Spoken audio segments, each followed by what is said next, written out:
اور اس کے فوراً بعد بھی ایک جملہ کہتی ہیں کتنی جلدی کی تم نے پلٹنے میں. اب بی بی اپنا آیت سنانے کے بعد اپنا جملہ کہتی ہیں تو کتنی جلدی کی تم نے میرے بابا کے پاس اپنے راستے پلٹنے میں، جس راستے پہ چل رہے تھے. ابھی میرے بابا کو چند دن ہوئے دنیا سے گئے ہوئے، تم نے پرانے تمام عادات کو لوٹا دیا. عزیزان گرامی، آج بھی آپ جائیں نا تو مشرکین میں پیگن عربز ہوں یا چاہے ہندوستان کے یا چین کے جو ہندو ہیں، پوری دنیا کے اندر جو پیگنز ہیں، جو مشرکین ہیں نا، ان کے یہاں سارا نظام بیٹوں پہ چلتا ہے. اگر میں پہنچا پاؤں، سارا نظام بیٹوں پہ چلتا ہے. وہ کہتے ہیں کہ بیٹیاں یا مار دی جائیں یا ان کو کوئی میراث میں حصہ نہیں ملے گا، زمین میں حصہ نہیں ہوگا، جائیداد کسی بھی چیز میں بیٹیوں کا حصہ نہیں ہوگا. توجہ ہو، وہ سب کے سب کہتے ہیں جو کچھ ہے صرف بیٹوں کا ہے. یہاں پہ مجھے خاموشی گھبرا رہی ہے آپ حضرات کی، اللہ نہ کرے ہم میں یہ عادات باقی ہوں.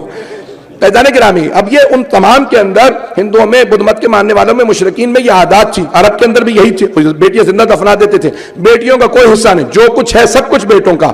یا تو انسان پہلے ہی سے سمجھا دے، زندگی میں تقسیم کر دے. شریعت نے کہا یہ زندگی میں دے دو، لیکن اگر دنیا سے جاؤ گے تو پھر میراث قرآن کے مطابق تقسیم ہوگی. بیٹیوں کا بھی حصہ ہے، بیٹوں کا بھی ہے. توجہ.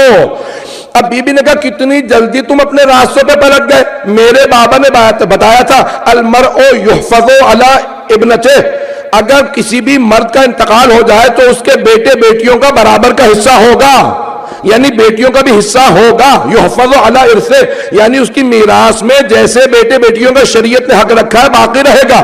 کتنی جلدی تم پلٹ گئے. مشرکین میں بیٹیوں کے کوئی حق نہیں تھے، میں محمد مصطفیٰ کی بیٹی ہوں. اس کا مطلب ہے حکومت میں آنے والے دل سے مسلمان نہیں ہوئے تھے.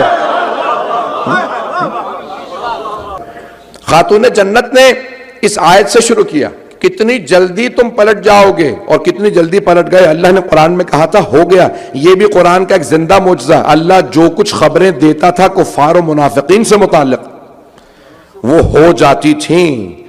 یہ قرآن میں تھا کہ تم پلٹ جاؤ گے، اور وہ سب پلٹ گئے. جب پلٹ گئے تو جناب سیدہ نے کہا میں تمہیں خبر دے رہی ہوں، یا بنی قیلہ، اے گروہ انصار، یا بنی قیلہ، اے گروہ انصار، کتنی جلدی تم نے میرے بابا کی تعلیمات کو بھلا دیا. کل تک تم میرے بابا کا دم بھرتے تھے، تم کہتے تھے کہ یا رسول اللہ آپ مکے میں تھے، ہم مدینے میں تھے، ہم بغیر کلمہ پڑھے جہنم میں چلے جاتے، گمراہ ہو جاتے. آپ خود یہاں آئے، ہمیں ہدایت دی، اور آج اسی نبی کی بیٹی تم سے مدد مانگ رہی ہے اور تم سب خاموش کھڑے ہو دیکھ رہے ہو. بی بی خطبے میں فرما رہی، اے جوانان اسلام، اے مجاہدین اسلام، آج تمہاری غیرت کو کیا ہوا ہے؟ تمہارے ہی نبی کی بیٹی تمہارے سامنے کھڑی ہے. ایک مرتبہ مسجد میں سب رونے لگے. بی بی نے کہا لیکن تم میں سے پھر بھی کوئی ہماری مدد کے لیے نہیں آئے گا. میں تمہیں غیرت دلا رہی ہوں، میں تمہیں بتا رہی ہوں کہ ہماری میراث کو چھینا گیا. پھر ایک مرتبہ بی بی نے صاحب مسند سے، جو تخت پہ بیٹھا تھا، اس سے کہا پلٹ کے، کہا کہ یا ابن ابی قحافہ، اے ابو قحافہ کے بیٹے، اتغلب علی ارثی، کیا میرے حق پہ، میری میراث پہ تم قبضہ کر لو گے اور تم یہ سمجھتے ہو کہ میں خاموش دیکھتی رہوں گی؟ ایک مرتبہ مخاطب ہونے کے بعد کہا اے ابو قحافہ کے بیٹے. بی بی نے نام نہیں لیا، کہا ابو قحافہ کے بیٹے، باپ کا نام لیا. توجہ، باپ کا نام لیا، کیونکہ باپ وہ تھا جس نے بیٹے کی بیعت نہیں کی تھی. نہ داماد نے زبیر نے بیعت کی تھی، نہ جناب امیر تو چلے ویسے بیعت نہیں کرنے والے تھے، لیکن بہت سے اور لوگوں نے. حضرت سعد ابن عبادہ نے بیعت نہیں کی تھی، جو اوس اور خزرج دو بڑے قبیلے تھے، وہ خزرج قبیلے سے تھے، انہوں نے بیعت نہیں کی، مرتے مر گئے، کہا بیعت نہیں کروں گا. بار بار پہلے خلیفہ کہتے تھے بھئی آپ بیعت کیوں نہیں کرتے میری؟ کہا مجھے ابھی تک غدیر نہیں بھولی. اگر غدیر بھول جاتا تو بیعت کر لیتا، مجھے غدیر یاد ہے، بیعت نہیں کروں گا. میں جانتا ہوں میں بہت کھل کے پڑھ رہا ہوں، لیکن بچوں کو بتانا ضروری ہے. بہت سے لوگوں نے بیعت نہیں کی. پہلے خلیفہ نے اپنے باپ سے کہا، نام تھا ابی قحافہ، کہا کیا بات ہے بابا جان، آپ میری بیعت نہیں کرتے، مجھے مسلمانوں نے خلیفہ بنا لیا ہے، جب میرا باپ ہی بیعت نہیں کرے گا مسلمان میرا ساتھ نہیں دیں گے، آپ میری بیعت کیجئے. باپ نے کہا بھئی کیا بات ہے، تمہیں سقیفہ میں کیسے چن لیا لوگوں نے؟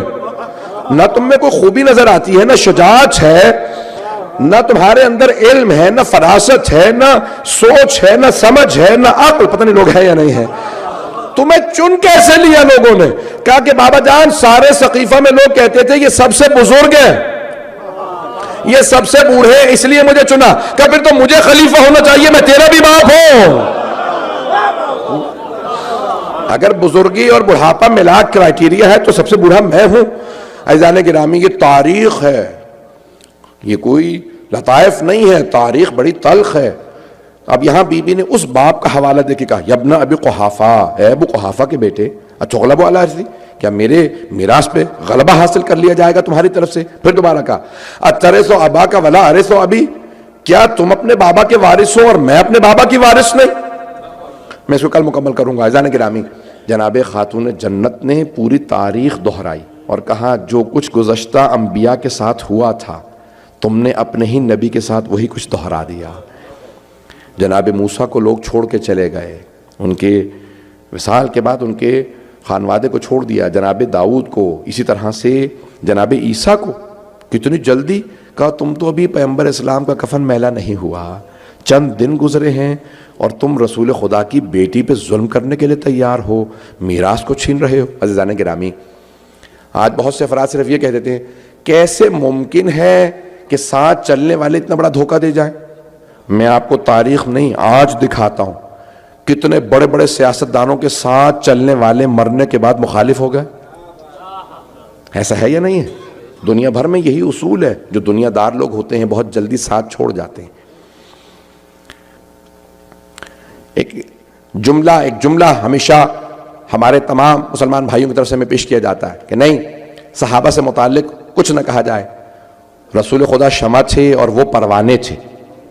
پروانے سمجھتے ہیں؟ تو وہ کہتے ہیں کہ شمع، رسول خدا چراغ شمع ہیں اور تمام صحابہ پروانے ہیں، رسول خدا کے عاشق ہیں، کیونکہ پروانے کو شمع کا عاشق کہا جاتا ہے کہ وہ کبھی نہیں چھوڑ کے جاتا۔ تو وہ کہتے ہیں کہ نہیں، یہ سارے صحابہ عاشقان رسول خدا کے چاروں طرف پروانوں کی طرح سے رہتے تھے۔ بہت ہی بری مثال دی ہے انہوں نے، اور انہیں خود سمجھ میں نہیں آ رہا کتنی بری مثال ہے۔ جیسے ہی شمع بجھ جاتی ہے نا، سارے پروانے چھوڑ کے چلے جاتے ہیں۔ پتہ نہیں لوگ ہیں یا نہیں، پتہ نہیں لوگ ہیں یا نہیں ہیں۔ جیسے ہی شمع بجھتی ہے سارے پروانے چھوڑ کے چلے جاتے ہیں۔ یہی جناب رسالت میں آپ کے ساتھ ہوا۔ بس جب تک شمع جلتی رہی سارے اطراف میں تھے، جیسے ہی شمع بجھی سب چھوڑ کے چلے گئے۔ ہم جو چھوڑ کے چلے جاتے ہیں، چاہے میدان جنگ سے چھوڑ کے بھاگ جائیں یا شہادت کے بعد چھوڑ کے چلے جائیں، ہم چھوڑ کے بھاگنے والوں کو نہیں مانتے، ہم ساتھ رہنے والوں کو مانتے ہیں۔